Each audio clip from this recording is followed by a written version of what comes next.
Sirah Nabawiyah Ibnu Hisham. Bab 4031. Al-Irasi yang menjual untanya kepada Abu Jahal. Ibnu Ishaq berkata, Abdul Malik bin Abdullah bin Abu Sufyan At-Sakafi berkata kepadaku, seseorang dari Arasi tiba di Makkah dengan mengendarai untanya. Unta itu kemudian dibeli Abu Jahal dengan menghutanginya. Kemudian, orang Irasi tersebut berjalan menuju tempat berkumpulnya orang-orang Quraisy, sementara Rasulullah Shallallahu Alaihi Wasallam sedang duduk di sudut masjid. Orang Irasi tersebut berkata, "Hai orang-orang Quraisy, siapakah di antara kalian yang bisa membantuku menyelesaikan persoalanku dengan Abu Al-Hakam bin Hisham? Karena aku orang asing dan musafir. Sungguh, dia belum membayar untaku." Salah seorang dari hadirin di tempat pertemuan tersebut berkata, "Apakah engkau melihat orang yang sedang sendiri itu?" Orang yang dia maksud adalah Rasulullah Shallallahu Alaihi Wasallam. Mereka memanfaatkan Rasulullah karena mereka tahu permusuhan sengit antara beliau dengan Abu Jahal. Pergilah kepadanya, karena ia pasti bisa membantumu menyelesaikan persoalanmu dengan Abu Jahal. Maka, orang Irasi tersebut berjalan menuju tempat Rasulullah Shallallahu Alaihi Wasallam dan berkata kepada beliau, "Wahai hamba Allah, sesungguhnya Abu Al-Hakam bin Hisham telah mengambil hakku. Aku di sini hanya orang asing dan musafir. Aku telah bertanya kepada orang-orang tentang siapa yang bisa membantuku mengambil hakku dari Abu Jahal, kemudian mereka menyuruhku datang kepadamu. Oleh karena itu, tolong ambilkan hakku daripadanya, semoga Allah merahmatimu." Rasulullah Shallallahu Alaihi Wasallam bersabda, "Mari kita pergi kepada Abu Jahal." Rasulullah Shallallahu Alaihi Wasallam berdiri bersamanya.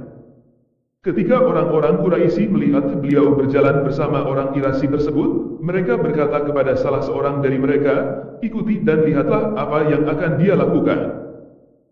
Rasulullah Shallallahu Alaihi Wasallam berjalan hingga tiba di rumah Abu Jahal, kemudian beliau mengetuk pintu rumahnya. Abu Jahal berkata, "Siapa itu?" Rasulullah Shallallahu Alaihi Wasallam menjawab, "Muhammad.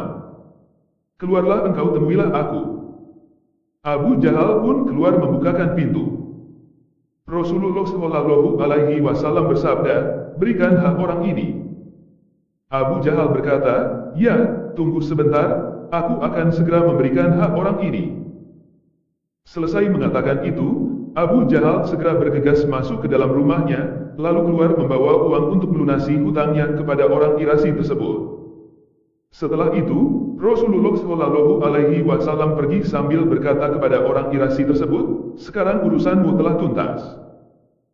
Orang Irasi tersebut berjalan hingga tiba di tempat berkumpulnya orang-orang Quraisy di masjid, kemudian ia berkata, "Semoga Allah membalasnya dengan kebaikan. Sungguh, demi Allah, ia telah menolongku mendapatkan kembali hakku." Orang Quraisy yang diperintahkan membuntuti Rasulullah Shallallahu Alaihi Wasallam dan orang Irasi tersebut datang ke tempat pertemuan orang-orang Quraisy. Mereka bertanya, "Apa yang engkau lihat?" Orang Quraisy tersebut menjawab, "Sungguh sebuah peristiwa ajaib yang luar biasa. Demi Allah, dia hanya mengetuk pintu rumah Abu Jahal, kemudian Abu Jahal keluar menemuinya bagai seorang pecundang." Muhammad berkata, "Lunasilah hutangmu terhadap orang ini." NG Abu Jahal menjawab, "Ya, tunggu sebentar, aku ambil uang dulu." NG selesai mengatakan itu, Abu Jahal segera bergegas masuk ke dalam rumahnya, kemudian keluar lagi membawa uang untuk membayar hutangnya kepadanya. Tak lama berselang, Abu Jahal datang ke tempat pertemuan orang-orang Quraisy.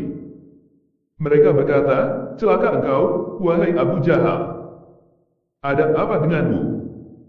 Demi Allah, kami belum pernah melihat seperti apa yang baru saja engkau lakukan." Abu Jahal berkata, "Demi Allah, dia datang mengetuk pintu rumahku.